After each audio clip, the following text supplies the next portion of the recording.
Come one, come all for our Marquee Auction Strategy Podcast 2022 edition.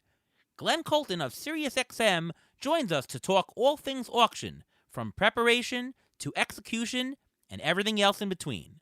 We'll also cover a few undervalued outfielders and more next on Beat the Shift.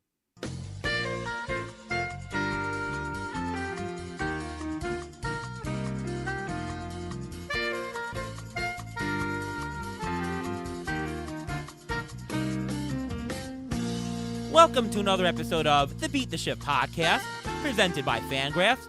I am your host, Ariel Cohen, and with me as always is Ruvain Guy. How are you, Ruvain? I'm doing great. How are you doing today?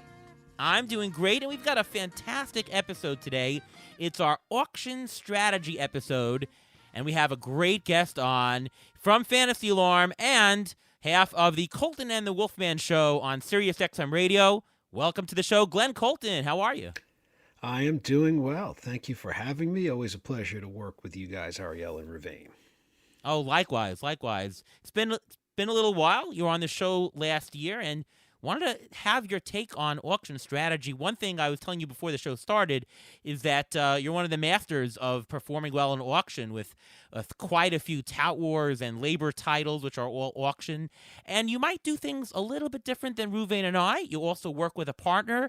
So I think this could be a great episode to show some differences of opinion, some same opinions, and really give the listeners some great input as to what to do for an auction. So thanks for joining the show today. Yeah, no, listen, it's absolutely a pleasure. And auctions are, to me, so much more fun. I mean, I do drafts. I enjoy drafts, but the auctions are just, I think, where really the rubber meets the road. I agree. Very different than, and if you have not tried an auction yet, you really should. Maybe we'll convince you by listening to this show today. The first question I have for you, Glenn, and this is sort of it came across more during COVID as people are going more online for auction because, unfortunately, it could be tough to get together in person because of COVID, or maybe you live in a different part of the country from everybody else in your league and you still want to compete and you do so on an online auction. How, for you, does a live auction differ for you than an online one? You know, the planning, if you will, the budgeting, the strategy, everything you do up to the start of the event is, to me, is the same.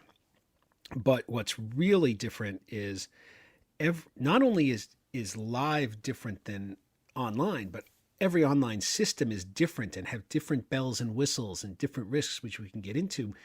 But for me, the difference is you can't really read the room. It's sort of like when you play poker, you can look for a tell, you can see certain things in your,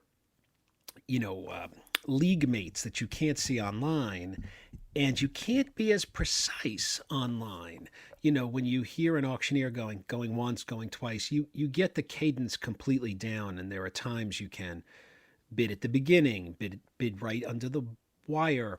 Much harder to do things like that and get a sense whether your league mates are really just driving you up or are really interested in the player when all you're looking for is boxes on your screen as opposed to the human face. So I think it's really, really different, and there's a lot more risk in mismanaging the technology. There's some great technology. I personally love RT Sports, but there's some very good technologies out there. But there are quirks in them that get very dangerous in the auctions. Yeah, no, totally agree with everything you said there. Anything to add, Ruvain? Yeah, when you're doing an in-person auction, you can control the room a little bit. It's very hard to control the room when you're on the computer and doing an auction like that. But certain ways you make bids, like let's say I know Ariel, you do it all the time when you're in a live auction. You will bid almost on every player. You will say loud. You will get people laughing. Try to get people off their game a little bit. Try to intimidate them. You can't really intimidate when you're online, but when you're in person, you can do that. Yeah, absolutely. As Glenn said, it's like playing poker. It's very different playing online than in person. I'll add one other thing that nobody said is that I think that having a partner really benefits you even more on an online auction. Because when you're doing an auction in person, I'm usually looking at my computer screen, looking up the player, seeing some last-minute things, but I'm hearing out loud the bids, and I'm hearing how it's going. During an online auction, I have to also simultaneously stare at another computer screen to see how the bids are going. and you have to take your mouse and then press the button to bid or not bid. And so you lose that extra time to do your other checks and balances on your computer. So it's harder. And I think that if you have a partner, then they can do the bidding and you can still do your thing. Like, I think there's more opportunities for a partner to help out in an online versus live. Do you agree with that, Glenn? I don't. I agree with everything you said up until the last point. I think that having a partner, if you have, you have an understanding of what each of your roles are and what you're going to be doing, it's incredibly valuable. And the Rick Wolf, the Wolfman, and I have been doing fantasy baseball, quote unquote, expert industry leagues together now for 20 years. So we know exactly what our roles are, what we're looking at, what we're supposed to be doing. But I think it's valuable either way. The one other thing I guess I would disagree with is if I'm sitting in, the labor auction room or the tout wars room in person, I'm not looking at a computer. Rick's looking at the computer. I have my paper printouts. I have the plan and the budget in front of me. And 95% of the time, I'm actually looking at the people in the room or the auctioneer. So to me, that's so much better for being able to do the bidding and do the bidding in a effective way, do all the things that Ruvain was talking about, bid louder sometimes, wait sometimes, bid on every player for, an hour, because I can just watch the room. Whereas obviously online, I need to be laser focused on the computer screen.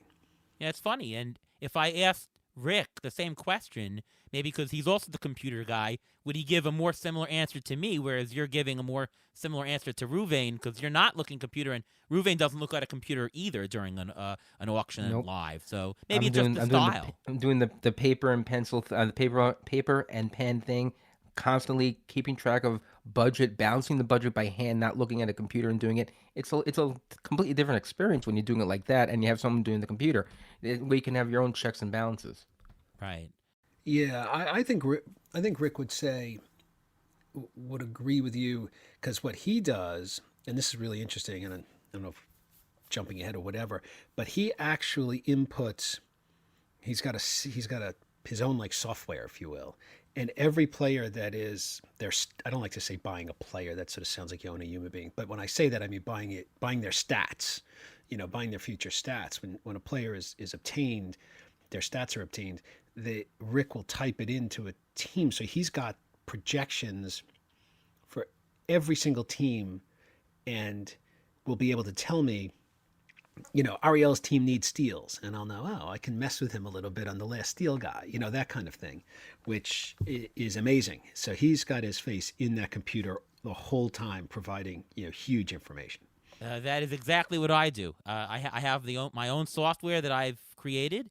I mean, I have some crazy things like anti-correlations, like what player would fit our team the best categorically to balance us out from a certain ADP range, like just these quirky things that I get, but I constantly look at the computer because it's updating in real time, and I also put in whoever gets bought. I put them in, put the stats on whoever team was allocated to, and you get the same kind of thing. So yeah, he might share a lot of opinions with me. The next question is, how does we're talking about auction versus snake? How does the preparation for you differ from when you're preparing for a snake draft versus an auction?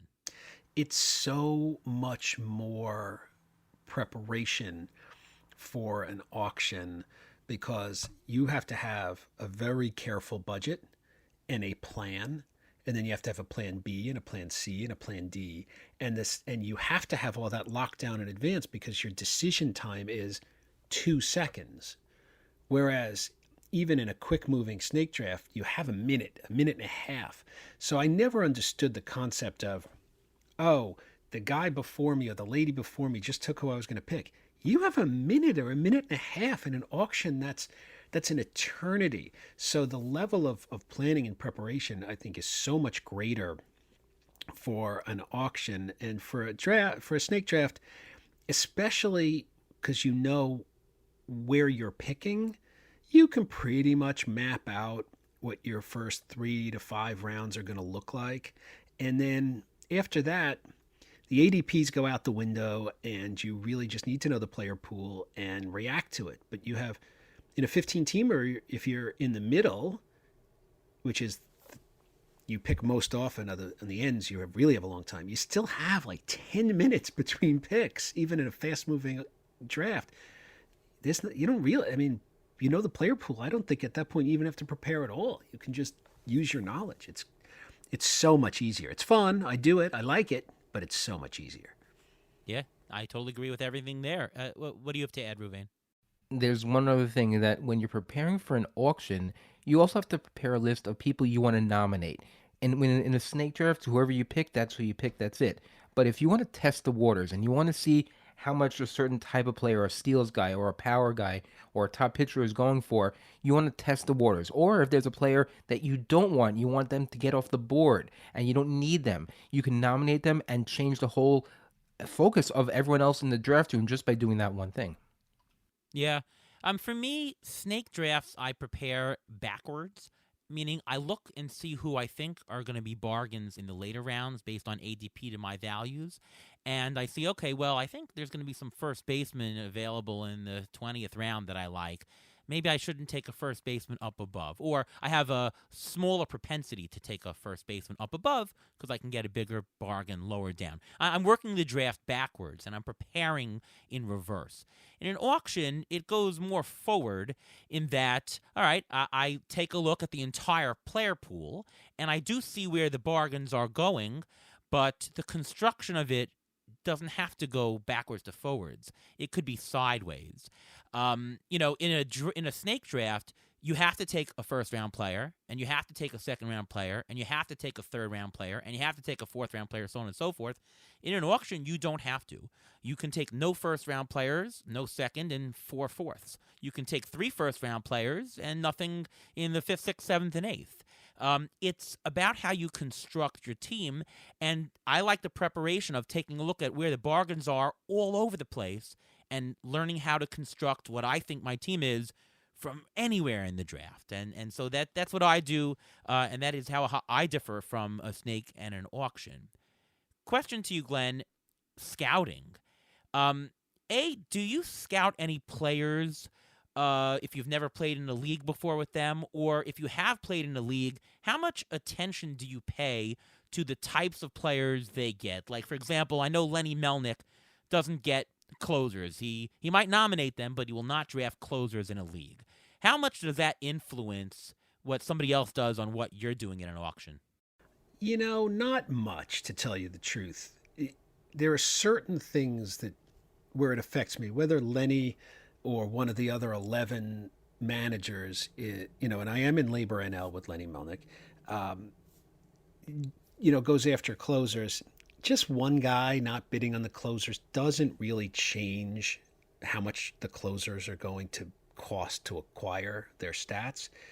On the other hand, if you know that there are 2 or 3 players in your league who don't spend on pitching, then you have to know that, because the cost of hitting will be so much greater.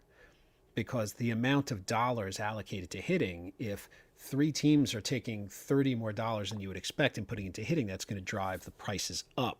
And you have to know that, because then you're going to, have to get out early and get your hitters more than waiting till the end when everyone realizes, oh God, there's nothing left. But one person, what their tendency is, it really has to be more of a substantial percentage of the league having a propensity to change what we're going to do. I'll just add that knowing the players in your league, maybe that helps, in certain bidding wars where you maybe have a gut sense they're just bidding you up, and you let them, take the player. But generally, we have a plan. We follow our plan. And we think we're good at it. We think we have a good plan, so we don't worry too much about what the others are doing, and let the best team win. Sure. I know that, especially in home leagues, there's some fan favorites where, this guy always take a certain player. I know in our NFBC auction on Friday, the same guy takes Steven Strasburg no matter what in any single league. So you can bid him up, and that kind of thing always happens. What about you, Rain? Do you look at what other people are doing or do scouting? Very little. I mean, it's very hard to do scouting, especially if you're doing like an NFBC league and you don't know any of the people there. But one thing, if you do some scouting and you recognize some names and you've been in leagues with them before, you'll know that if the person they nominate, they're going after, or the person they nominate, they're just throwing that out there just to get rid of somebody. Because I remember, I think it was a couple years ago in one of our labor leagues, one guy kept going to him. He kept nominating catchers. He had one catcher and he just kept nominating all the catchers. Did he want them? No, but it shows a little bit of what his strategy was, that he wants to get them off the board. He wants people to overpay for them. So sometimes scouting does help, but it's a lot of times you can actually do the scouting in the room at the time of the draft. Yeah. I'm thinking more about pre-draft. Obviously, it does matter what somebody is doing in the room; that it affects it every single year.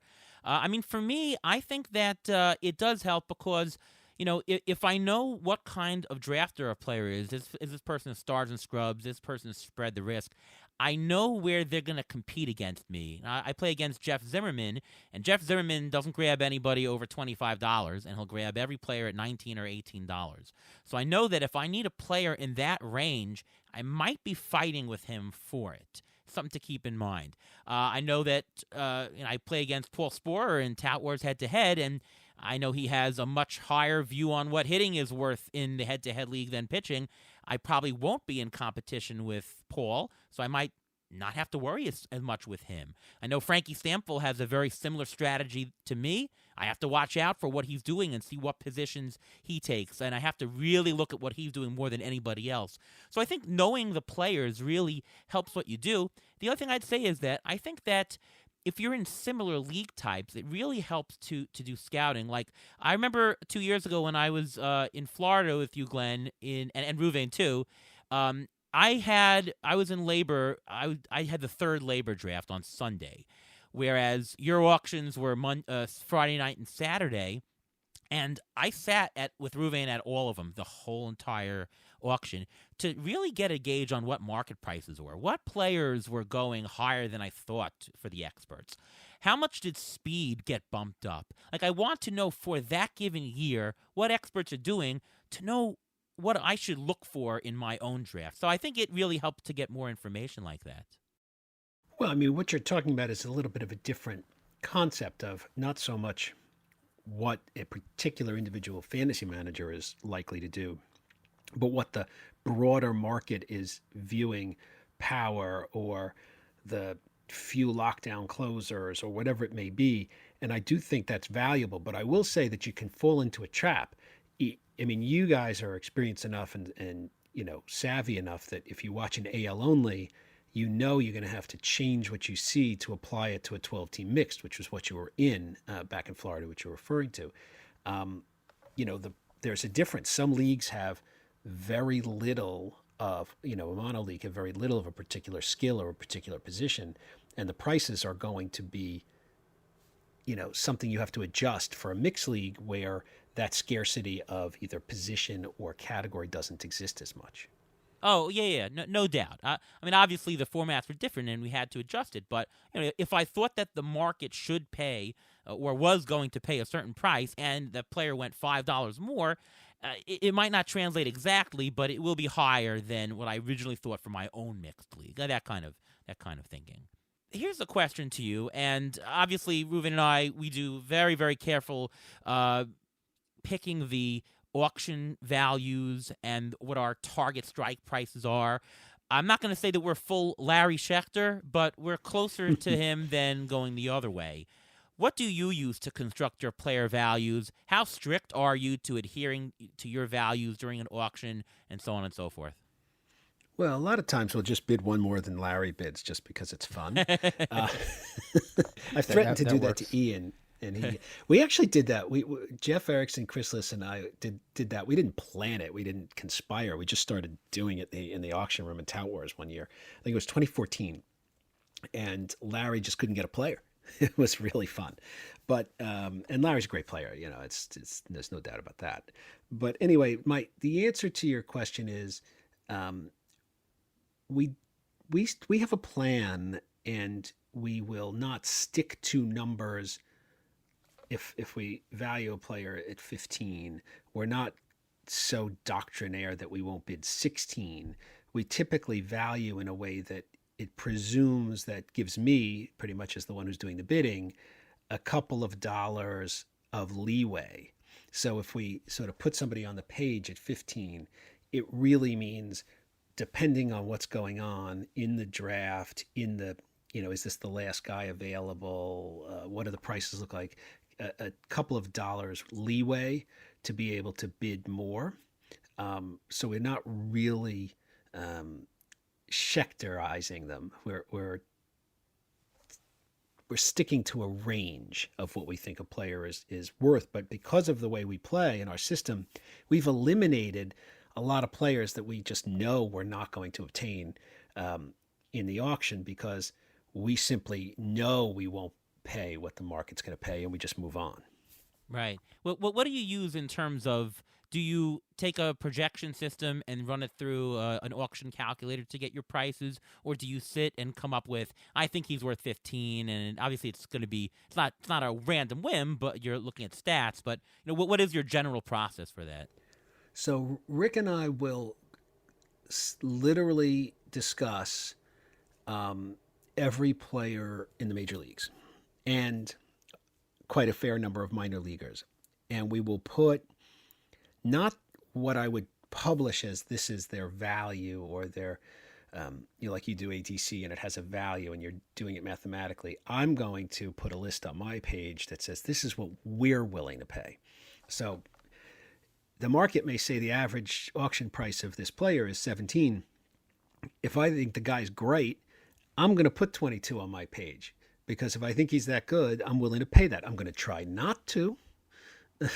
I'm hoping to get him for less, but I'm going to put down what am I willing to pay based on our strategy and our plan. And we will have read a lot of material. We'll have looked at the, projection systems, read a lot of data, studied the players, various metrics and advanced metrics, and we will talk it out and we will come to a value. And a question that just came up though. Do you ever have a point where you get to say, you know what, pre-draft you're gonna say, I don't want to go over this value? Like say you think this player is worth 22. Will you say I will not go over 22 to get this player? Absent some major change. I mean, if all of a sudden it has not happened to us except for once, and I can tell the story, where we were so off on the market that we had to make that big change. We generally understand the market. We understand what the general pricing is likely to look like. So, I mean, I'm just making this up. Let's say we want to spend $20 at first base, and we have 4 guys we think are worth it.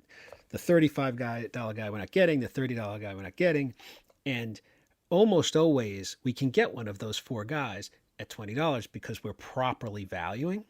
And our hope, of course, is that we could do a $25 player at 20 or a $20 player at 16, but we rarely have to do what you're saying, Ravine, which is really just go way beyond, with one exception. At the very end of the auction, if you're into the 4th or 5th hour and you realize that there's just no reason to save, this is the last guy who might get me 10 steals, and whatever, I have $10 and 2 players to go, even though I think this is a $3 player, I'll pay 9 because what's the difference? That will happen. Yeah, no, at the end, obviously, everything is out the window. Now, Ruvain, you're much stricter. I mean, I'm pretty strict, but you're even stricter than me. I'll often say, go the extra dollar on this guy, or and it's not a gut feel. It's more of a market feel. But no, can you talk a little bit about your strict adherence to values? Yeah, I don't like it when you go over what we plan on paying for a guy, because we have a set budget going into every auction. We know we have an idea we're going to put money here in shortstop. We're going to have a certain amount of money in shortstop, certain amount of money in the outfield, and after a while, you can move money around. In the very beginning, you can move money around, but when you get to, like, let's say, the 7th, 8th round, and you start overpaying for someone, you have to start moving money around. Then you start saying, wait a second. There are a lot of players that we still need. We don't have enough money. We have to stick to a strict budget. Otherwise, we will not get what we need in the end. And it just comes down to that. And how many times have I told you, stop, do not go, stop, do not go. And sometimes you go, Sometimes you don't because you're the one who normally is the one making the bids.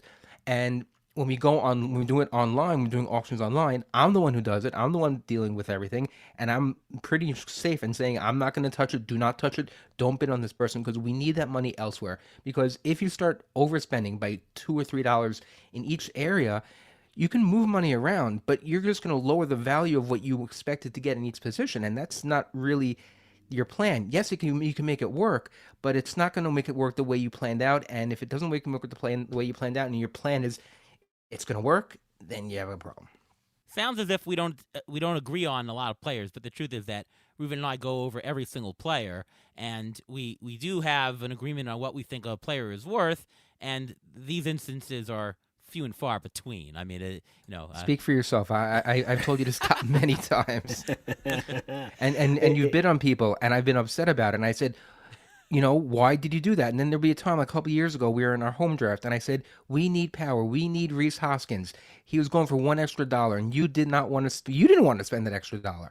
And I said, no, we need him. We ended up losing him, and if we would have had him on our roster, we probably would have won the league. Maybe. Well, that's always hard to tell when you have 1,000 different, variables like that. I will say that the reason we don't put a precise dollar value on players, but a range that could go $3-4 difference, is to allow us the flexibility to react to what we're seeing, both in terms of our own roster construction and the pricing in the room. The other thing I will tell you is, as much as we have that flexibility, that, I mean, you guys are great players, so I'm not being critical, but that makes Ruvain uncomfortable. By the end of an auction, if we've budgeted 190 and 70, we're probably at somewhere between 188 and 191 every single time. So it does tend to work out, which means I think that we're putting proper values on players and properly gauging the room in advance. The only thing I'll say, though, is that, I am a big believer in sticking to values, but the problem is that there are market premiums that arise during the draft. If speed we've valued before, and however the numbers come out, say X, but the market is spending $5 more for speed guys, going over $1 or $2 on your predetermined values is actually a bargain. It's a $3 bargain compared to the $5 premium you'd have to pay. So auction values to me, are not fully strict. They're only fully relatively strict, right? You have to gauge the auction. And I think that pricing is dynamic in an auction because it's an economic system. So my gut of going the dollar extra was only because I see that, okay, to get this extra guy, it's worth it to spend the extra dollar. Everybody's spending $3. It happened last year in GDD. Actually, I was in the league with you, Glenn. Yes. I partnered with Derek Hardy, and you probably know that Derek Hardy is a super strict value drafter. I do know that. Been playing with him for a long time. Correct. And Max Scherzer came up, and he was $2 going. He already went $1 over our value. And I said, Derek, go the extra $1. Look at what pricing is for starters. It's +5. If we go Scherzer here, it's +2.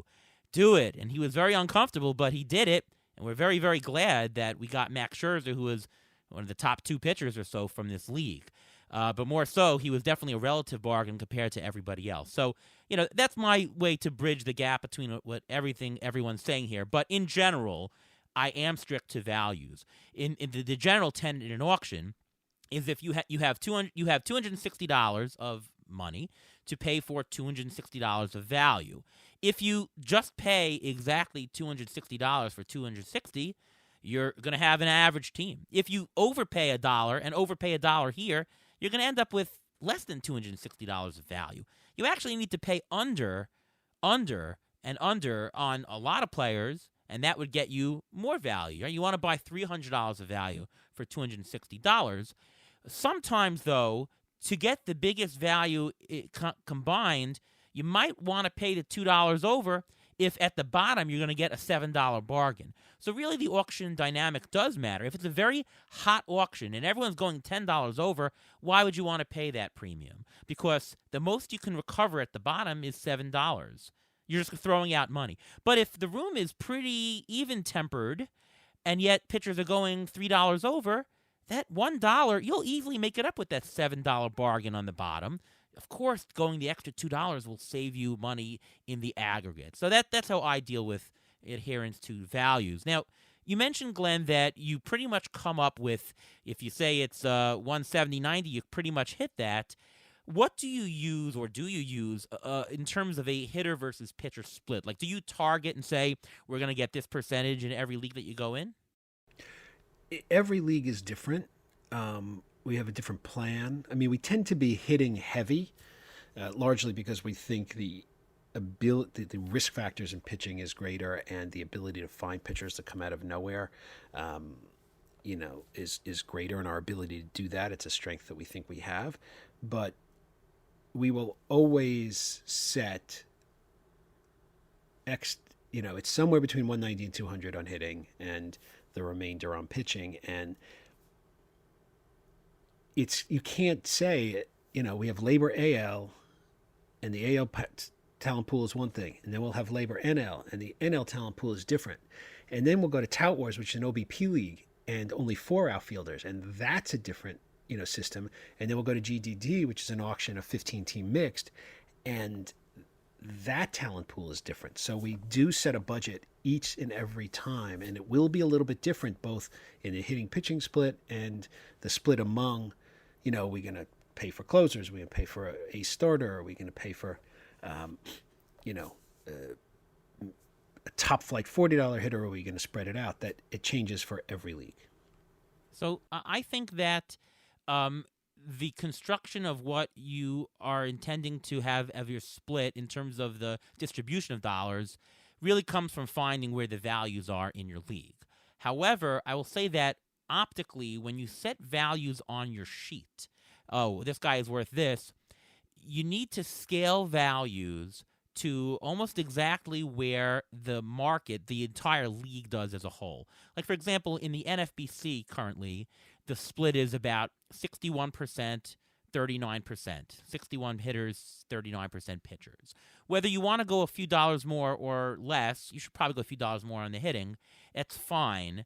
But optically, you want to look at a list of players very close to what the market is doing. And I say this because, take the exaggerated case. If you have a league that, I don't know, for some strange reason, they're kind of crazy and they say, we're all going to go 80-20 hitters, right?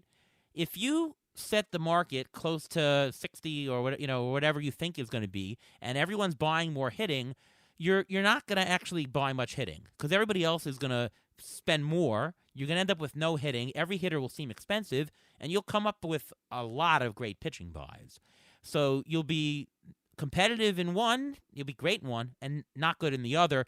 You're actually going to end up with an average team. And, of course, vice versa is true. If they're thinking it's 80-20 pitchers in an exaggerated case, you're going to see every pitching price is going to be expensive and every hitting price is going to be look like a bargain. Optically, you want to be indifferent between seeing bargains. So all prices should be scaled to something to what the market does. Maybe you can tilt a percent or two towards your weakness. If you're better at evaluating hitting, maybe tilt a little bit more towards pitching to give you a little bit better propensity to buy pitching if you're weaker at it. But you generally want to stay in that range. You agree, Ruvain?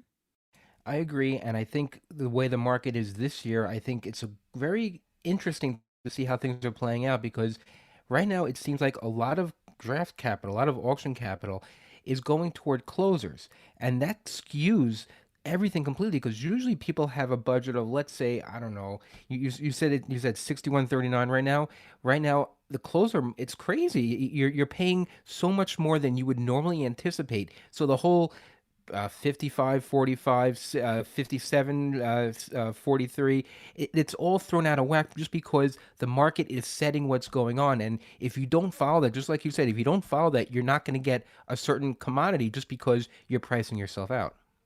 Glenn, what's your take on the closers this year that are much more expensive than they have been in recent past? Well, I think part of that is where we are right now with the lockout, with players unsigned, trades that will happen that haven't happened. So the number of closers that you can be confident have a role is smaller than it would be if there was no lockout, players had emerged as the leaders. I mean, just to give you an example, personally, I think Craig Kimbrell is going to get traded from the White Sox, who don't really need him, to a team that's going to make him the closer. So that's not only going to make Kimbrell a closer, and he wasn't. It's going to take whoever the closer was. I'm making this up completely. The Tigers, and all of a sudden, Gregory Soto is not the closer, and that changes it. So I think people are very uncomfortable and have decided that they're going to put more into Hendricks or Hader or Chapman or Presley or whatever. But I think that's going to come down once we have some more certainty on roles. That's sort of how I look at it. But for me, I will tell you that in the last couple of years, it used to be you could get a really good closer in Labor AL or Labor NL for $16, $17. Now it's 22 or 23. And frankly, we've abandoned doing that. If we can't find a guy we like at the 16, 17, 18 range, we just don't do it. And we go after the big time arm who's behind a weak closer, and you get three of those guys, and you probably get a closer, and your starting staff is better for it. Interesting. And there's a big debate. I know Ruvain and I disagree on that point a little bit. Wanted to ask you, since you do mono leagues, and we've asked this on the show before, but I wanted to get your take. Take a guy like Kenley Jansen, who's an unsigned free agent now, and let's assume for now that you believe that he's at whatever team he signs, he's going to be the closer, and you've calculated that he's a $19 closer. Let's make it round, $20 closer in a mono league. Okay? He's unsigned. How much are you willing to pay for him in a mono league? And the answer is obviously 10 or less, I think. Well, the answer has to be 10 or less. Yeah, but just to be clear for your listeners, the reason for that is if you, let's say we're sitting at Labor AL on Friday, March 4th, and Kenley Jansen is unsigned. If you draft Kenley Jansen, you must cut him if he signs in the National League. So there's already a percentage chance that your draft capital will be wasted, which is why you say if you think it's a 50-50, he ends up in the AL, and he's a $20 player, you can't pay more than 10. For me, I'm probably, down to 6 or 7 because it's just too big a risk. He would have to be my closer 2, not my closer 1. And at that point, why am I rolling the dice very much for a guy who's, then I'll just have an overage of saves and hope I can make a trade. I think it's different when you have a true game-changing player. I think it's very different with Freddie Freeman. Now, I think the odds of him going to the National League are obviously much higher. I think he's probably stays in Atlanta if I had to guess. But let's just assume that it was 50-50. That's a game-changing player. Now you're talking about a $35 player. If you can get that guy at 15, I'll do that all day long. I mean, it just depends on how much upside there is. And what about a guy like Nelson Cruz? Now they just announced as a DH in the National League. He can go either place. You apply the same principles? I don't think Nelson Cruz is as big a potential upside as Freddie Freeman, and I worry uniquely about his age and a really terrible second half he had. Understood. But your point is well taken about the DH. The Kyle Schwarber's become a lot more valuable, who's still sitting on the free agent market, etc. Again, I think I'm with Ariel on this one. I take whatever the player I think is worth, I cut it in half, and then I take a discount from that. And if somebody else wants to get out there and take a bigger risk than I'm willing to take, go ahead. It's the same thing that if I'm going to draft Byron Buxton and I think a 160-game Byron Buxton is a $40 player, I'm still only paying about 24 because I think I'm going to lose 40% of the season. So I don't tend to end up rostering those players. Yeah, and I think that I think you even have to go lower because there is a binary risk. And, if we were playing a million seasons and one year I make it, one year I don't, and it's all aggregated into one pool, then sure, the answer is a half, and you take some discount off of that for profit. But because of the binary risk, I think that you have to be discounting on top of that. Like, take the standard deviation of what a binary risk is and drop it. So I would take the $3 off and then a bargain off of that $3. That's what I would say. I will tell you one thing, though. Because we play in both Labor AL and NL, we have done in the past, let's say, rostered Kenley Jansen at $6 in each league, knowing that one of our teams is going to be really good because we got a huge bargain. That's a very good point. And Ron Hedging Chandler your came bets. on. Yeah, Ron Chandler came on the show a couple weeks ago, and he was Oh, I noting heard it. about. Ron is awesome. Yes, he is good. He was talking about Jacob DeGrom, and I asked a very similar question in that form. What do you do with DeGrom with the risk of, is he healthy, is he not? And his point is that there's going to be somebody. The reason why his price is propped up this much, he's going the second round of draft, is a lot because in the NFBC you have power drafters. Like let's say they draft in 20 leagues. Well, they'll get one or two shares of DeGrom, and they'll say, okay, well, I'll take a share of DeGrom because if he is healthy, that's a game changer, game winner. And, I won't take him in every league. It's not a great buy, but, one or two leagues, let's do it. And because so many power drafters on the NFBC, somebody's going to take him in a league. His price just goes up. In a home league, he'll probably go much lower. But because of the nature of having people in multiple leagues, that props up prices of people with binary risks, just as you just said with, hey, we'll take them in both leagues and we'll do well in one of them, Yeah, and look, the Jacob DeGrom thing, of course, is in NL only, your risk of taking Jacob DeGrom is much greater than in a 12-team mixed league where there is actually a much higher replacement value. If you're in a keeper league, then you have to make sure that nobody in your keeper league gets Jacob DeGrom at too low a price, and then you end up paying, it's a bargain for 5 years. It really depends on your league format. Yeah, obviously. Talking about market values, and one of the big things that I spend a lot of time in is, besides what the ATC value is what do I think the market is going to pay? How much time do you spend in doing that, and what is the general principle of how you put together market values? We've been doing this for so long. We just inherently, we've been in the labor leagues for 20 years. We've been in tout wars for, I don't know, 10 or 12 years. We just know generally within a few dollars what a player is going to go for. And if they go for a lot more, we don't worry about it. We just sit there and go, more for us. So I think you and Rouvet probably have more to offer your listeners on that point. We don't do that in a scientific way. Yeah, I mean, what I do is I look at some past drafts. You get a sense of ADP. In terms of converting it into, because in an auction you have to convert it to a dollar, there's a couple different ways. One is you take a look at some actual auctions, and that gives you what some average auction values are, which is a good representation of the market if it's a similar enough league.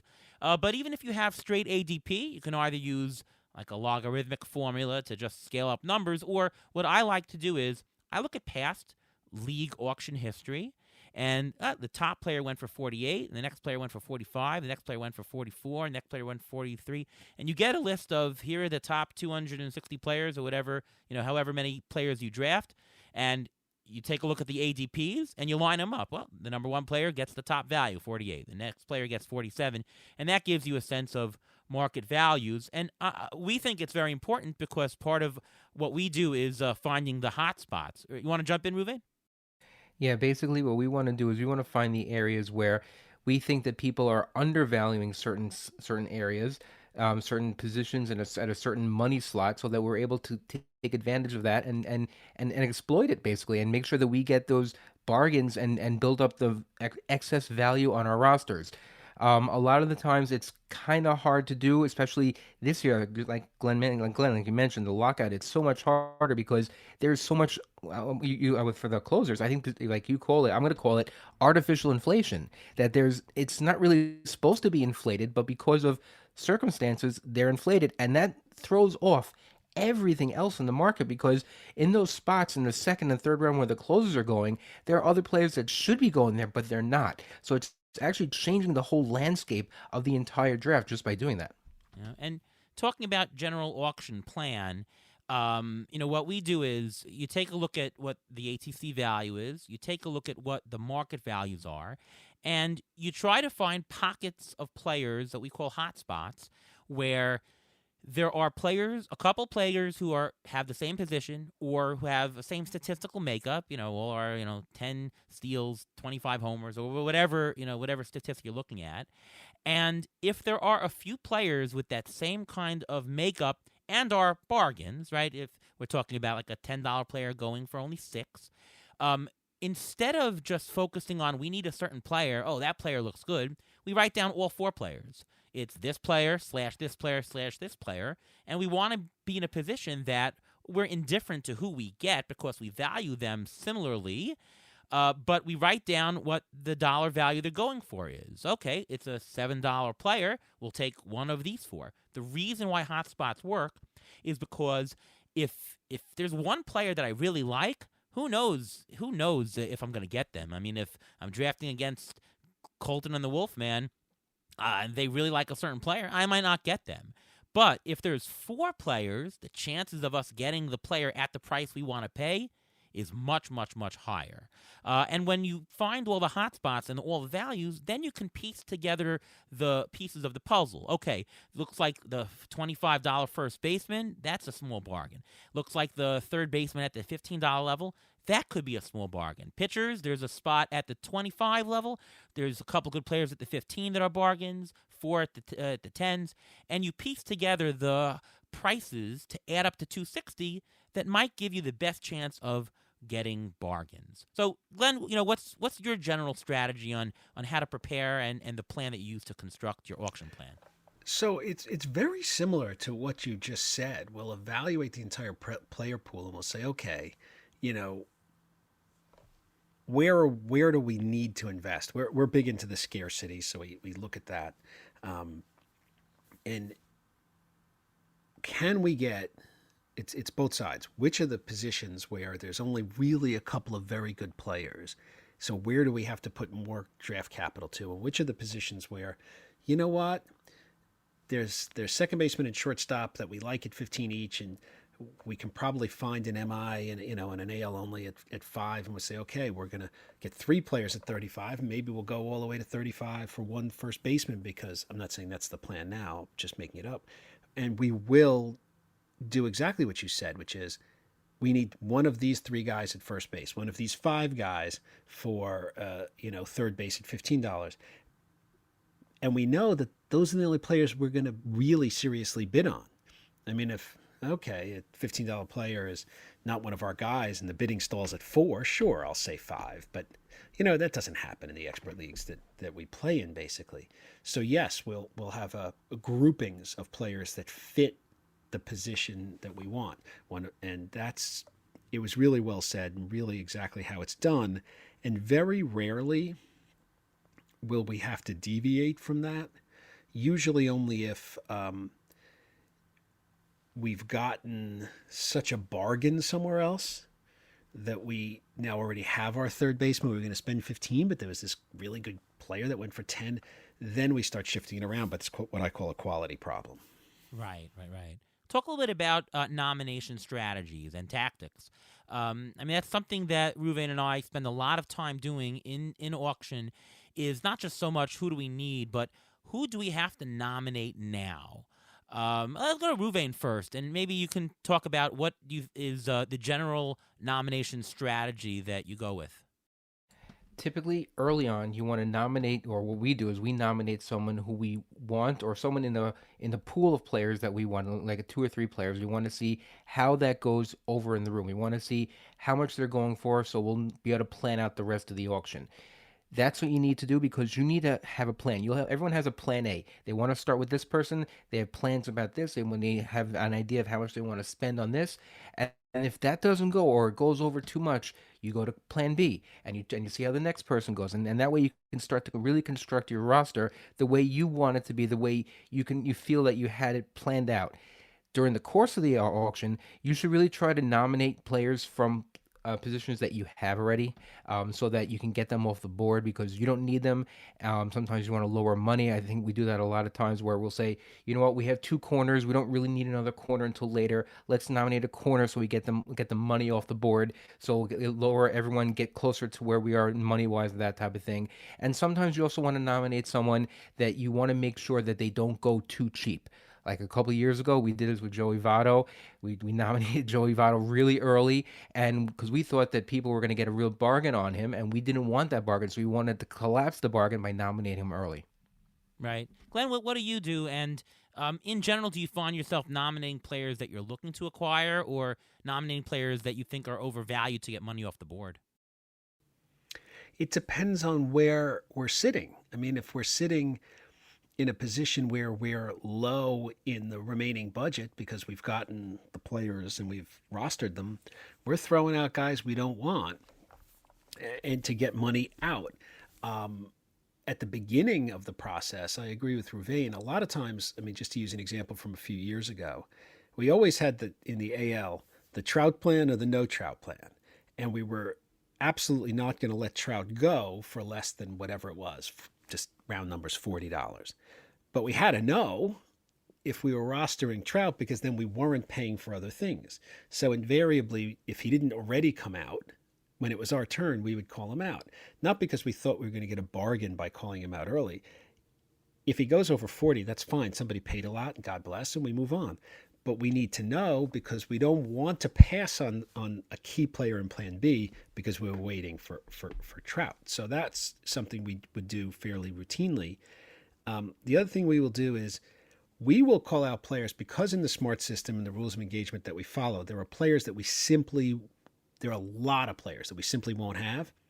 So we're perfectly happy to call those players out and let people spend because if there are, again, let's say there's 3 very top quality pitchers, starting pitchers at the height of the league, and we know we don't want one of them, then let somebody go ahead and pay that, take their budget down, and take them out of the running for the guys we really want. So we will do that sometimes as well. I think it depends on where you are and what you need. But I agree with Ruvain that you have to think that out. It's not just throw some name out. And the last thing I will say is a lot of people try to do, oh, I'll just call out a $1 player. No one will care and he'll go through. And I don't think more often than not that doesn't work. When I have $3 left, I'm very hesitant to say 2. When I have $260 left, I'm very willing to say 2. So I don't think that works, and we never do that. No, those are good points. I mean, you to touch on what you said, you were talking earlier about, the propensity to call out people who you don't want. You're more inclined to do that when you have not enough money, where you have spent money and you want to get money off the board. And you want to call out more people that you might want if you have a lot of money. That's true. In general, I think that you should aim to be somewhere in the middle of money-wise for everybody. And for the simple reason of you want to be able to play in every single part of the draft. I never do the strategy of let's just bid on a couple of $45 players in the beginning. And all right, I want a $45 player. I want another $45 player. You might have pockets of the auction where even though there are great bargains that come up, you can't bid on them. And I think that managing your budget throughout the draft, throughout the auction, is very important to stay somewhere in the middle of the range of people. Now, you mentioned one thing that Ruben and I do very well, which we referred to as Plan A, Plan B, in that if a lot of your plan, or if you think that the biggest bargain available in the outfield tier is Mike Trout, you have to know whether you're going to get him. Because if the next guy comes out first and you don't know, is this enough of a bargain? Is it going to be more than Trout? Not enough? If you take that other bargain, you'll never know about Trout, whereas you think Trout might be even a better bargain. So if Trout comes out nominated first, that sets your plan up. You're able to act a lot better. The other thing we do is called the economic box nomination, is where, if there are 4 players in the tier, there's everyone agrees, all right, after the 3 elite starters, there's 4 real next ones. And everyone, you just know that everyone values them similarly.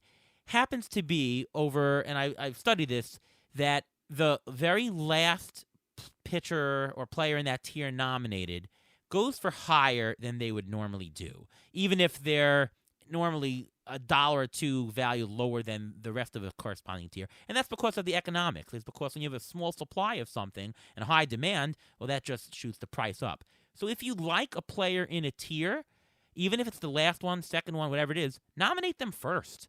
Go for that one, because otherwise you won't get that bargain. It's going to be artificially getting rid of. Of course, once your player comes up and if you buy them, it's a double whammy because it's even better for you because now all the other pitchers are going to go for more than they should. So you pay less and everybody else pays more. So the general thought for me in terms of nomination is don't waste them. There has to be a purpose for every nomination. Usually it's to obtain information, it's for a strategic bargain, or it's to change the economics in the room in your favor for certain positions or for certain scoring categories.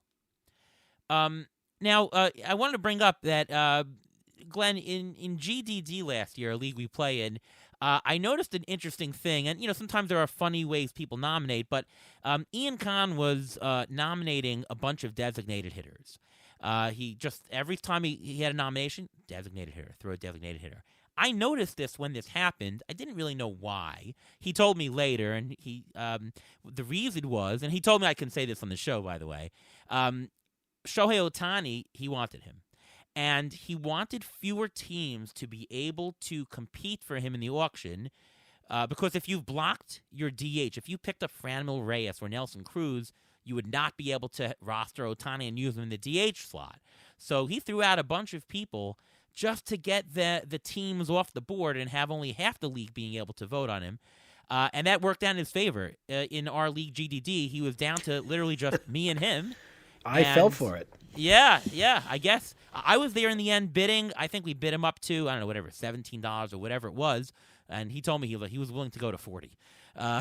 So that worked out for him. What do you think of that? And are there any other funny nomination strategies that you've come across? Yeah, look, I think that makes a lot of sense. On the other hand, we got a $20, I think it was, Giancarlo Stanton, who was very much worth more than $20. So I can't really complain. Or something like that. I don't remember exactly what it was. I think that it's really clever to do things like that, but you have to be a little careful. You can do it at the beginning because you're not going to get stuck with, $1 or $2 on Stanton. You're not going to get stuck with him. Obviously, he's going to go higher. Later in the draft, when you have your eye on one of the two remaining first basemen and you call out the guy you don't want, hoping someone else will bid you up and fill up their spot, you might get stuck with them. See, so it doesn't work as well toward the end of the draft. So we want to call out players either that helps us inform whether we're on plan A, plan B, or plan C, or we want to test the market on a position or a skill set, or we just want to get money out. And since we're fairly aggressive at the beginning of most auctions, we spend probably about 2 or 3 hours just getting money out. Right. I generally don't like that kind of nomination strategy because, it takes 6 or 7 nominations, and you could get so much better use out of your information. Listen, if Ohtani won you the league, God bless, but it takes 7 nominations to get that kind of strategy to go. Or people just say, I'm just going to nominate pitchers, starting pitchers. They're all overpriced. I think that maybe for 1 or 2, but you need, those nominations are precious, and there's going to be something else different in the room for what you need. Ruvain, talk about freeze bid nominations. Are you in favor of freezing the room at a high-ish price and seeing if you can do it? And if so, do you do it early in a draft? Do you do it in the middle? How does freeze bids work for you? Freeze bids, I think we've done it a couple of times.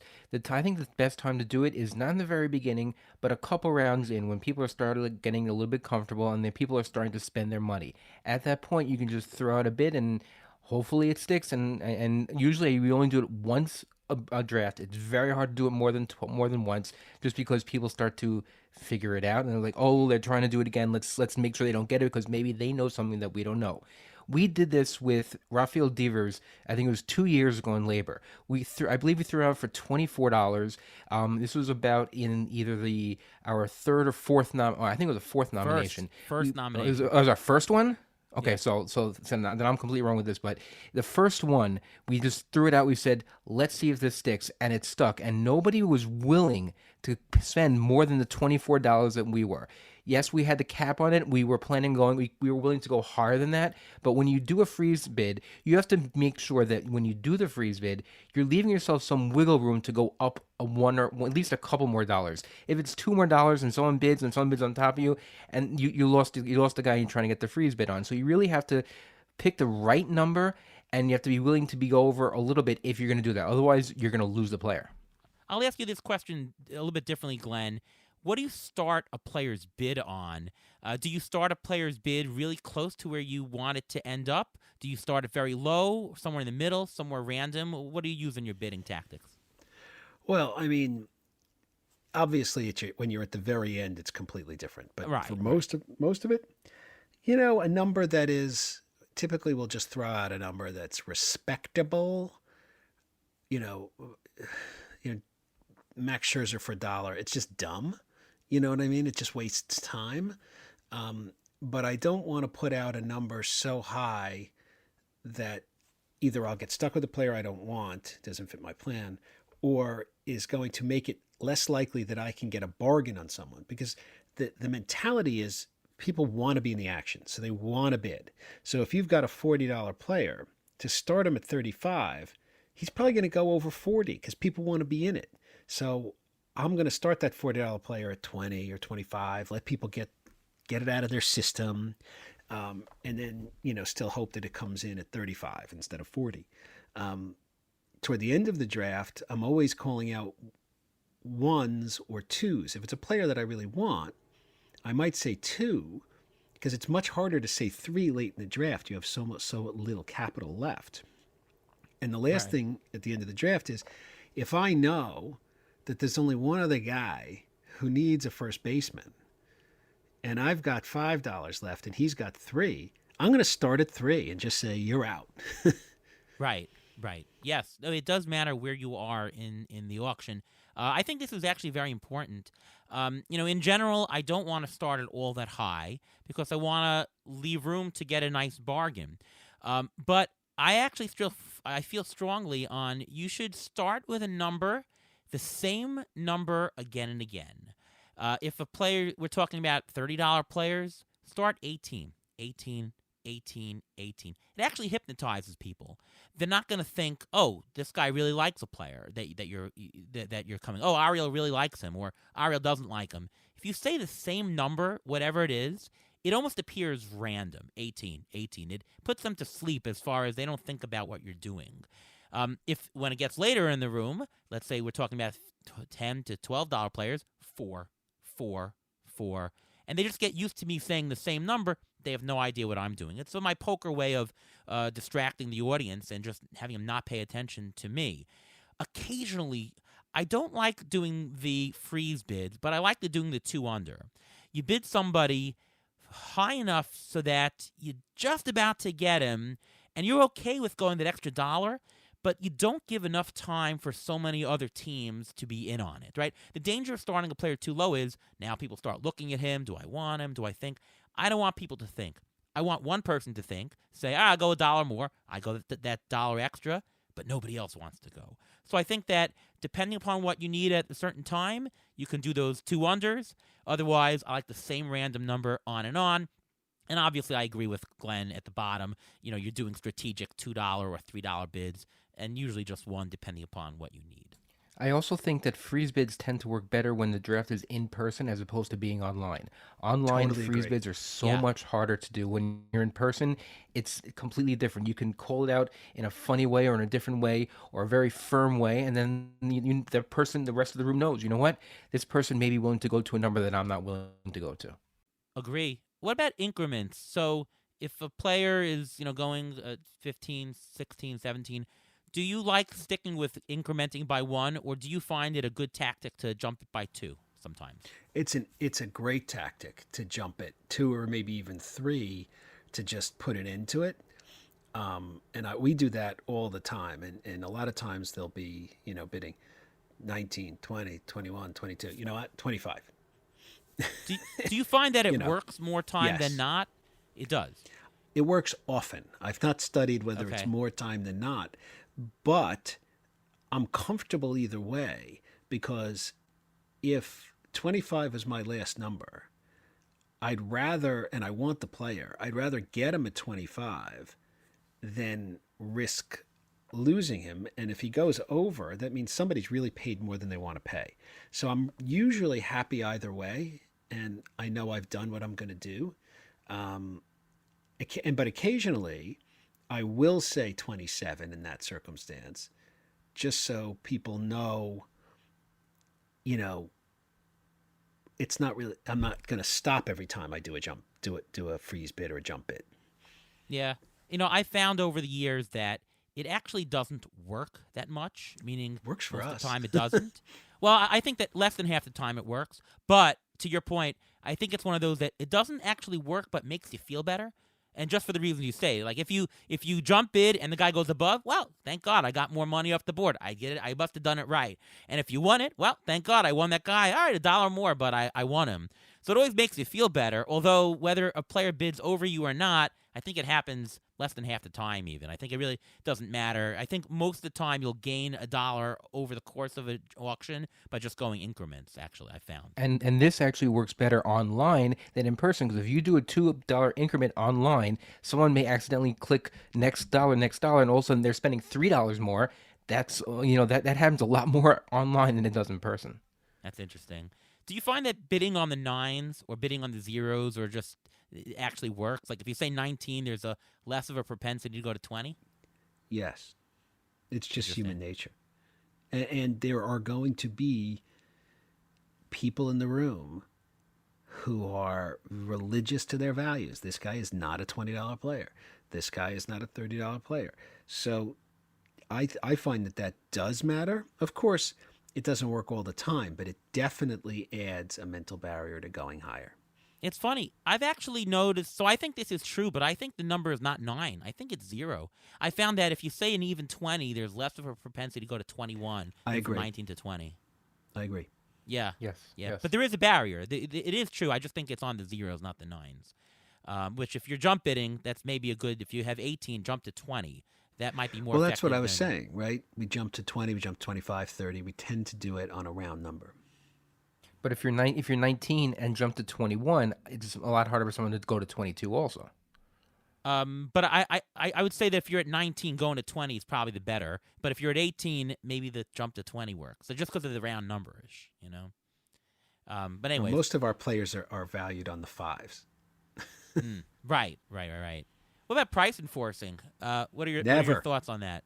Never. Never, really? Never. Really? Okay. So let's be clear about this. If it's a player that we want, right? Let's say we have 4 first basemen we really like, and this is the 4th of the first baseman, but it's going too inexpensively.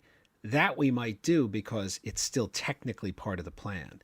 But we never just push a price up for a guy who's not in the plan. Just never do it.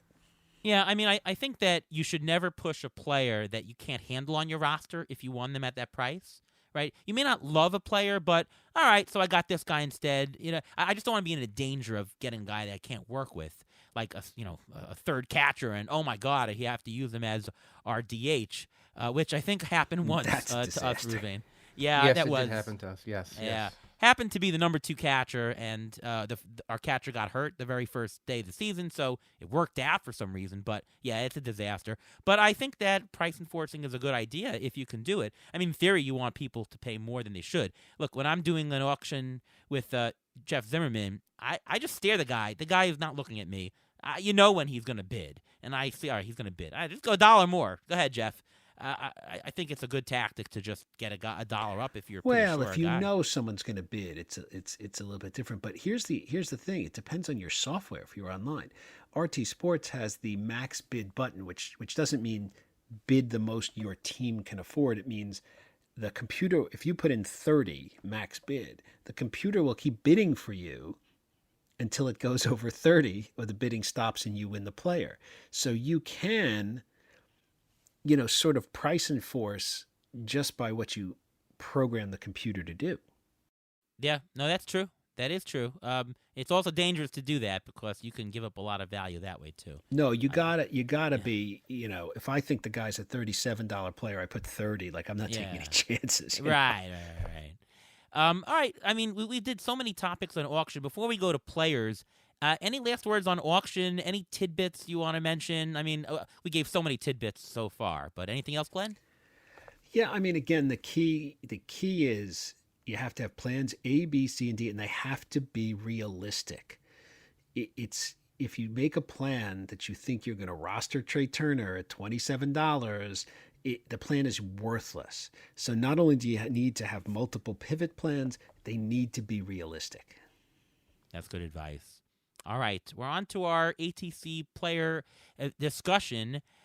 Today we're going to start on outfielders, and before we start, it is time for the Injury Gurus Trivia of the Week.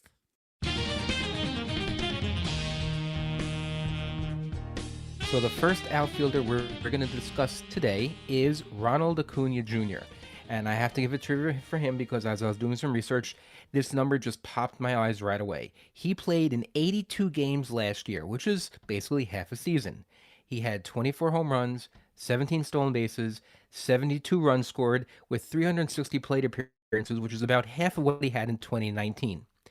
If he would have played the rest of the season and not gotten injured, where would he have ranked in all the counting stats if you extrapolate the full year?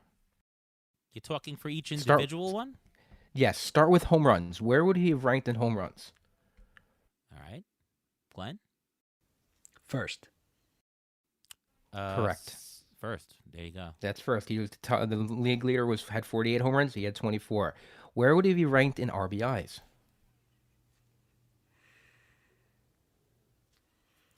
fifth. I'm going to say 25th. 15th. He would have ranked 15th. He didn't have a lot of RBIs last year. What about runs? I'm going to stick with fifth. I'll go with third. He would have led the league by 14. Wow. That's how many runs he was on pace for. He had 72. Think about it. 72 through 82 games. And what about stolen bases? Third. eighth. Third. He would have ranked exactly third. He would have had 34 stolen bases. So think about it. If he would have played a full year, wouldn't he have been the number one pick over this year over Trey Turner or over Fernando Tatis? With all these numbers that we know, if we know that, if we know he's healthy, why wouldn't he be the number one outfielder? Why wouldn't he be the number one or number two draftee? In my opinion, I think he looks healthy. If the season gets delayed 1 or 2 weeks and he's able to be 100% healthy and you see him running and not having any issues with it, he could be the number one player, and people are taking him at the end of the first round right now. So I think he is a great grab at where he is right now. Glenn, thoughts on him? Look, I agree with you, the quote, if he's healthy, but there's two elements to if he's healthy. One, is he physically healthy? And then two, usage. Are they going to prevent him from stealing bases in the first month, first 2 months, first 3 months, which is a significant risk? And if Acuna is the same player you're talking about, 40 home runs, a lot of runs scored, a lot of ribbies, but is only a 20 steal for the whole season guy, still probably there. But then what happens if they say, all right, we're a team that wants to repeat, we're going to pull back on him, we're only going to play him 5 days a week in the first half or something like that. Then all of a sudden you're contending with some, lower plate appearances. So there's risk there that's not only purely physical health related, which I think is why he's dropping down. And again, it's a function of the lockout and not seeing a lot of media reports. If he's running around and stealing bases in spring training games at the end of March, he's going to go between first and third, in the drafts. Yeah. If you're drafting today, he's undervalued. And I think, Ruven, you set up the trivia today very well to express the point that, he's really a first round, maybe 1-1 type overall pick. Now, here's the interesting wrinkle here. I think the biggest concern we have in his health is stolen bases.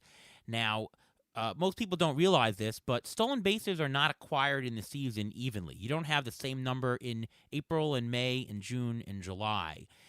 That you actually have more stolen bases in general for a player coming in the second half. April is a big month, but then August and September, the bulk of stolen bases actually come from that. Like Starling Marte got traded, maybe that had to do with it, but almost all his stolen bases are there. Let's look at Acuna. His best year where he stole 37 bases in 2019. He stole 13 in the first half, 24 in the second half.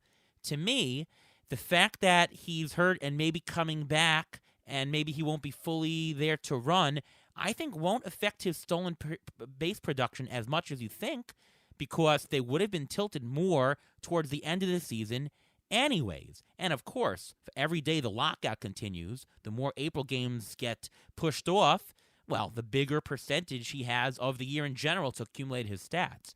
So for those reasons, I think that he is more undervalued than people think. I think Acuna is a really good buy. If you get him the 13th pick of the draft, which is what his ADP is, that's a solid buy in my opinion. And I have two more things to say about him. First of all, he's an aggressive player by nature. When he's playing, he's not going to be playing at 80%. He's going to be playing at 100%. And number two, if the season does get delayed, his value will go down, because if the season gets delayed, Commissioner Manfred, however you want to describe him besides that, he said that losing any games is a catastrophe. It's the worst thing possible. So what that means is they will probably try to play all the games, which means an increase in doubleheaders like we had in 2020. And if he's coming off of an injury and the Braves want to be safe with him, he may be ended up missing a lot of the games just because they have doubleheaders. Maybe. It's a great point. I think it's a great point. Question, who has more injury risk for this year, Glenn? Ronald Acuna or Fernando Tatis? I'm going to go with Tatis. He's had a number. The Acuna injury is something that the medical community understands. The ACL, they know how to fix it. Guys get back on the football field and are in great condition, and that's obviously more, physically worrisome for the knees than even baseball is. But Tatis, the shoulder is really a concern, and the way in which he swings, I think he's going to miss more time. He's going to miss time. Is he good enough to make himself worth it anyway? Sure. But if you're talking about 1-1 overall, I'm not doing it. But what about now with the DH in the National League? Doesn't that help Tatis, that he can play less of the field and be able to rest that shoulder if he does get hurt and not be put on the IL, but he can still bat? They're not So I think he gets hurt swinging the bat so hard, though. That's the worry, right? Well, he did change his swing to try to, and he didn't hurt himself when he changed his swing. So, well, look, I get it. The question was who's a bigger risk. I think Tatis is a bigger risk, and I'm not going 1-1. If he's still there at pick 3 or 4, totally different story. Yeah. The point about Acuna also is that, he's a bargain according to ATC at his current projection, and that's only 500 at-bats. He might get 600 at-bats. It's very possible. I think he's a big bargain here. I think he'll outperform he has a good shot at outperforming his projections, and he doesn't have to make money, is what I'm saying. Let's talk about Brian Reynolds, who ATC has a couple dollar bargain. Reynolds is a guy who consistently hits for a high BABIP. We're talking like a 330 career BABIP. Strikeout rate under 20%. So we're talking about a high batting average floor. 2020, he was bad. It looks just like a total fluke. Maybe he had an underlying injury, because everything else he's done in his career has looked differently. He's worth $25 last year. He's only going for $17 equivalent auction right now in the 7th round. And using ATC's volatility metrics, he has very little parameter risk. He has a very low inter-SD, which means projections agree that he's a good player. So I think he's safe as well as undervalued. Glenn, what are your thoughts on Brian Reynolds for 2022? So I really like Reynolds as a player. I mean, I love the fact that, 11.6% walk rate last year, in addition to that low strikeout rate, switch hitter. He's hit 300 at every single level he's played, from, rookie ball to the major leagues. He's 27 years old, which is, squarely in his best years. But here's the one thing I am worried about, and it is the trade risk. He's not the kind of player who's going to get traded to, the Yankees or the Blue Jays on July 31st to be a backup. But it is hard to get traded to a new team, change where you live, change your managers, your coaches, your teammates and colleagues, and produce at the same level. I mean, look at what happened to Adam Frazier when he got traded. So to me, there is a trade risk with Brian Reynolds, and you have to take at least a little bit of a discount because the team is going to be bad. And yes, he put up very strong numbers, but the reality is if you're hitting second or third for the Blue Jays, you're going to get more runs and ribbies than if you're hitting second or third for the Pirates, and you have to take that into account. Ruben? I don't think he's that much of a trade risk. I mean, he's not going to be a free agent until 2026, and hopefully the Pirates will be good by then because usually they go in cycles of whatever, I guess 15, 20 years, also just like the Mets usually do. So they should be on the way up around that time. So I don't think he's as much as a trade risk, but he plays for the Pirates, and just that alone is a turnoff for a lot of people. They say, oh, he's playing for the Pirates. The Pirates are going to be bad. They're not going to have a good offense, but they're not going to be shut out every game. The Pirates are going to still score runs. I mean, he'll get you 25 home runs with 5 stolen bases thrown in there. He'll get you 80 plus runs. His K rate continues to go down while his walk rate goes up. His launch angle has increased every year since 2019. So he's figuring it out. He's 27, usually between 27 and 29 is the peak year for power for outfielders and for power hitters. So I think there's still some unlocked talent that's there. Yeah, I agree. I was only saying that you got to take a small discount, $2, $3 off your auction price, because the team is just not going to be very good. I agree they're going to score runs, and I agree he produced on the bad team last year. I'm just saying that when you're comparing him to a player on the Dodgers or something like that, you have to apples to apples say one is not as a desirable situation. But it's only a small adjustment. I still like the player a lot. I'm going to argue that you should add some auction dollars to him because he's a, quote, many paths to value player. He reminds me somewhat of Alex Gordon, if you remember from a couple of years ago, where... More than a couple. More than a couple, when he was good at least. 10 years, 10 years ago. Yeah, all right, 10 years ago. Similar type player where we're talking a handful, we're talking half a dozen steals, we're talking a good average, homers, and even if the player doesn't succeed in one, he'll usually make up for it somewhere else to hold his value. I see it as he's a safer pick to hold value because he's not great at everything or anything, but he's very good at everything. And so, all right, so he won't steal this year. He'll hit a couple more homers. Maybe he loses some batting average. Well, it means that he'll make up for it in power, or vice versa. So I think he's more stable than you think. And at that stage, in the 7th round, I'm looking more for holding value than I am for gaining. So I'm willing to go the extra dollar for him for that reason. Last two here, a couple of Yankees. I saved the Yankees for you, Glenn. Aaron Judge and Giancarlo Stanton both are slight bargains according to the ATC projections. Both have had injury history in the past. I think Stanton's is the more serious, being the soft tissue type stuff. Judge seems a lot more healthy. What are your thoughts on the two players, and what are your interest in them in drafts for 2022? So they're very difficult players to value, but in getting ready for the show, I took a look at Aaron Judge, and everything I saw was impressed by. You take a look at last year, 287, and his BABIP was, fairly below his career number, which says that he might have been closer to 300 if his BABIP was typical for him. He showed a much more, mature approach at the plate. He wasn't just pulling everything. He went oppo more often than he ever did before. And obviously his numbers are huge, and he's the face of the franchise and all of that. So I don't think he's going anywhere. You're not going to see him leave the friendly confines of Yankee Stadium to hit those, pop-ups that are home runs in right field. But here's the thing that makes me really higher on Judge than I was, before I started prepping for the show. Even in the years where he had, some injury issues and only had 450 or 475 plate appearances. In each of those years, he still hit 27 homers and knocked in 75 runs. And that's with the injury. So you got to figure that whoever you put in for him, your player that you're acquiring, your stats for that player are going to be over 30 and over 90. And so the risk of Aaron Judge to me is not really that high. So I'm very high on Aaron Judge, and I'm a believer in contract year issues. So I think the Yankees are going to pay him, and I think he's going to earn it. Stanton is a much bigger question for me. Obviously, the talent is there. And I want to put this question to Ruvain. Stanton ended up playing the outfield more last year than he had any time with the Yankees and was his healthiest year in years. Is there something to the way you prepare to, play in the outfield versus just DH that maybe is keeping him healthier? Yes.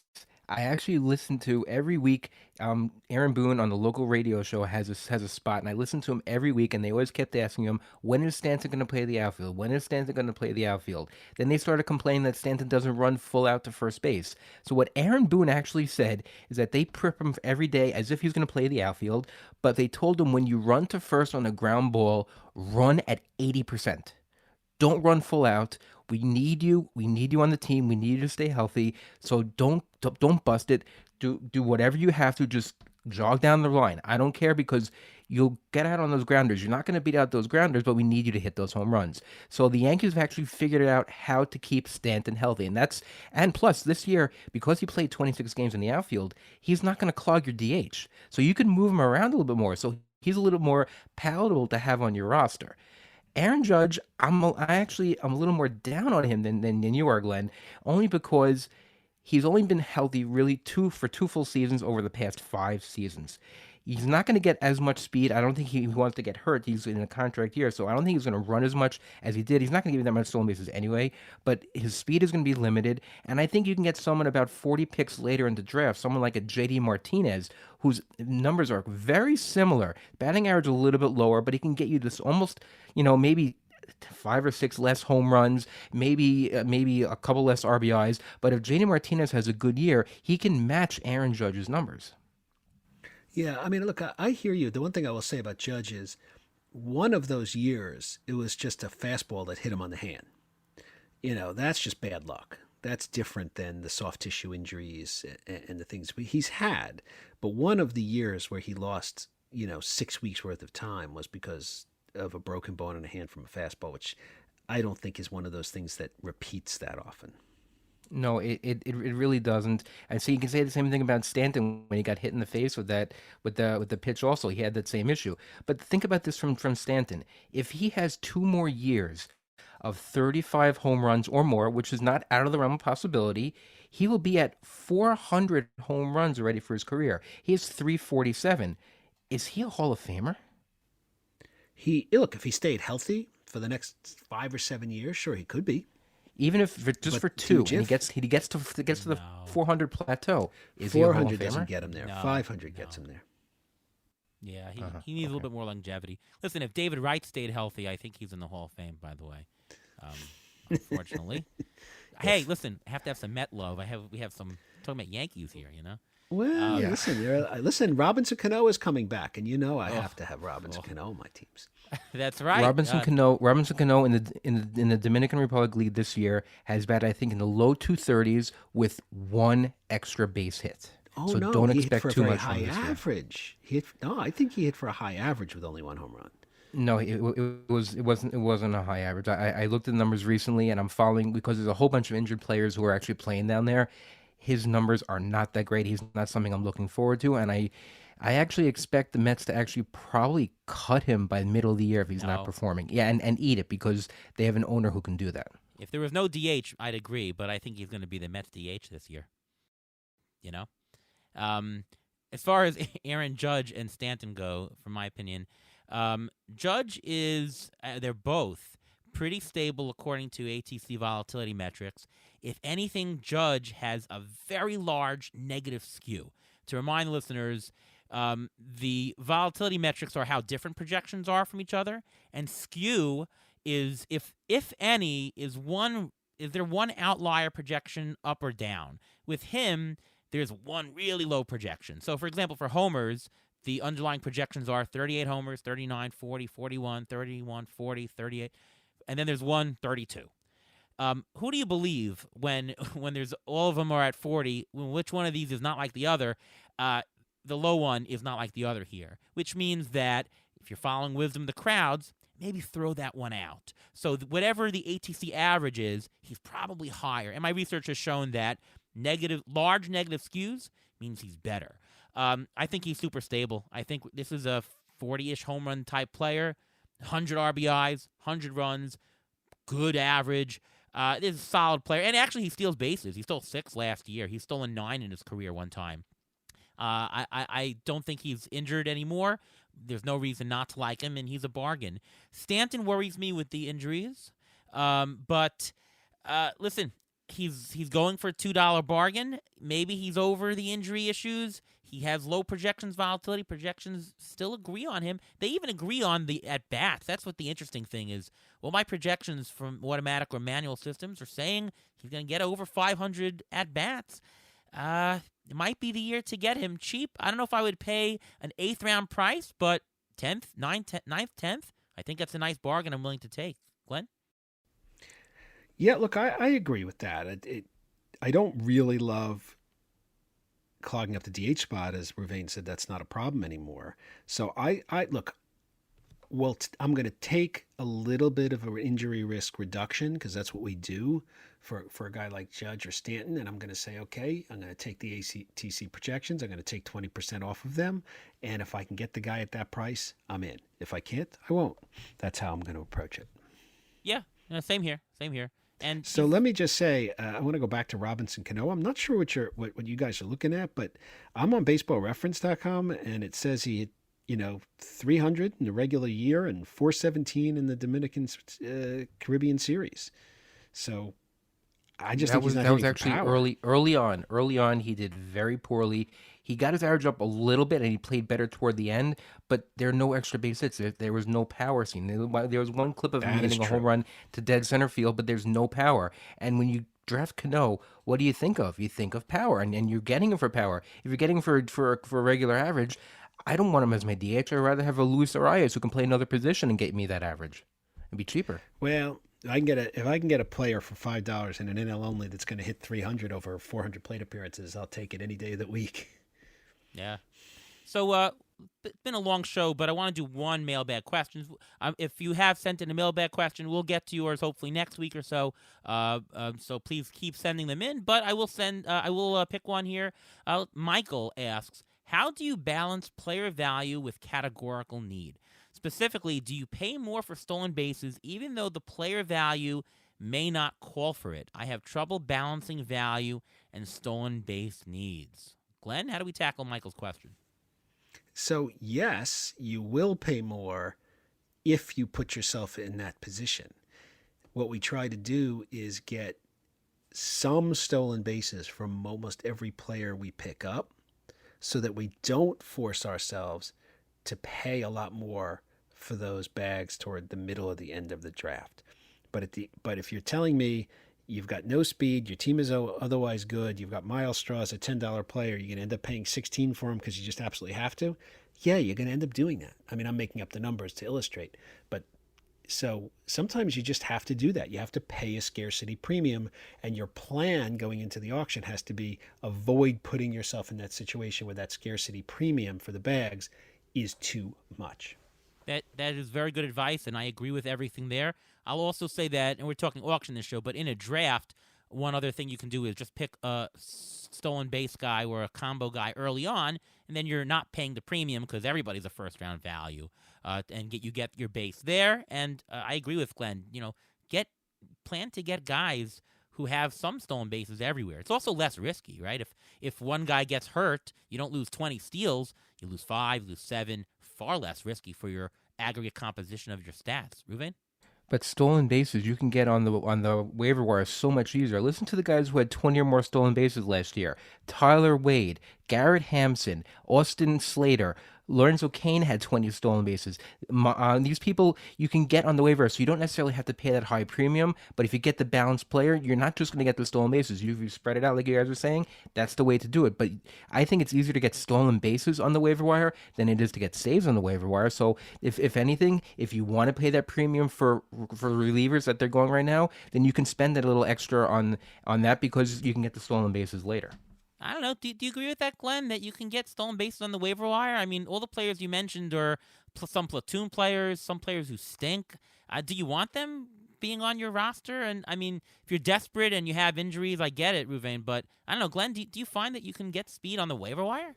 I mean, well, technically everything Ruvain said is true. Yeah, You could yes, have picked right. up, Tyler Yes. Wade or Austin Slater or whatever. But I agree, these are players you would not necessarily want. But if in Ruvain's defense, if your working theory is, I've picked up Aaron Judge, I'm not getting 700 plate appearances. I'm getting 550. I'm still getting my 30 homers. And my other 150 plate appearances are coming from Tyler Wade, and I'm adding the steals. If you do sort of a combo player, it might work. It's just hard to do that balance. But you're right, it could work. Yeah. No, definitely. Yeah, everything you said is true, obviously. But and as Glenn said, it's really about getting it to work. It could all work, and depends on how your roster is constructed. But I think that you should not try to do that. You should try Glenn's plan of getting players who have stolen bases along the way, pay for somebody at the top. But yeah, recognize that there are some instances that you do have to pay a small market premium. To me, if everybody's paying $4 over, if everybody is picking players a round earlier, if you just pick a player a half round earlier, then you're getting a market relative bargain, even though in totality they're a full round paying a premium, if that makes sense. No, it does make sense. And in drafts, I need some speed, and it's a decent amount of speed in the first 3 rounds. You can't leave the first 3 rounds without having at least some significant stolen base basis for the rest of your team. And that's a lot of reason why they're in the top 3 rounds, because they have some stolen bases. The power guys you can get later, but a lot of the first 3 rounds, they're combo guys. They're 20-20 guys. They're guys who can steal or 30 bases. So you can do that if you want to, but as long as you're able to balance your roster and do it properly and make sure that everything fits. This is when you're doing an auction, it's a big puzzle, and if you have a square peg trying to fit into a triangle peg, it's not going to work. Yeah, listen, I agree. I'm in a best ball 12-team mixed league best ball draft right now in RT Sports that we do with our listeners, and I had the 8th pick overall, and I decided I'm going to take Ozzie Albies. I'm going to get I'm going to get a scarce position, and I'm going to get the power speed basis. And I ended up with Mookie Betts coming back, so it all worked out. Yeah, there you go. I talked about draft there, but in an auction, I like doing the idea that Glenn said, and what I want to do is you want to get players not paying a premium.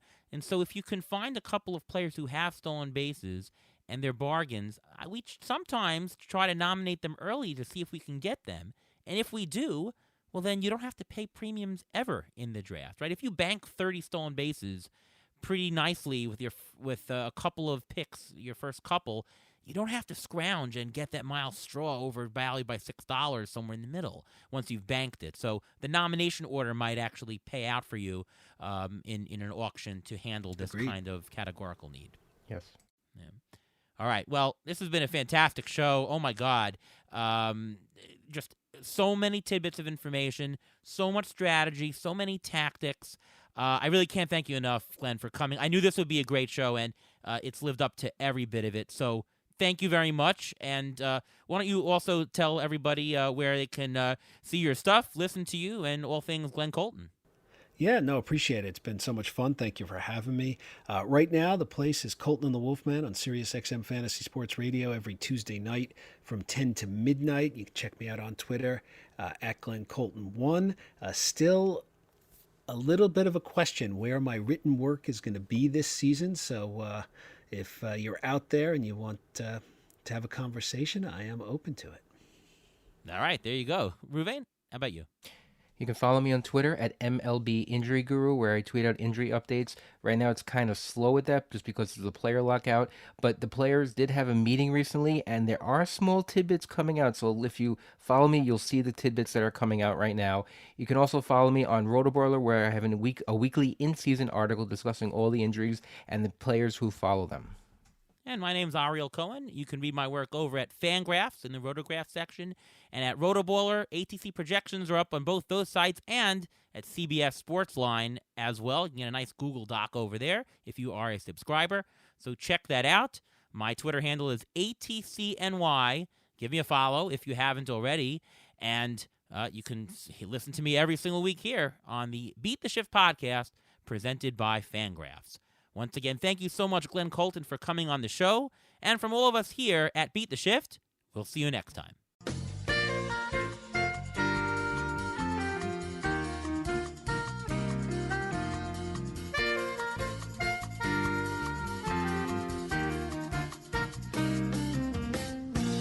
Thanks for listening to the Beat the Shift podcast presented by Fangraphs. Follow us on Twitter at beat_shift_pod.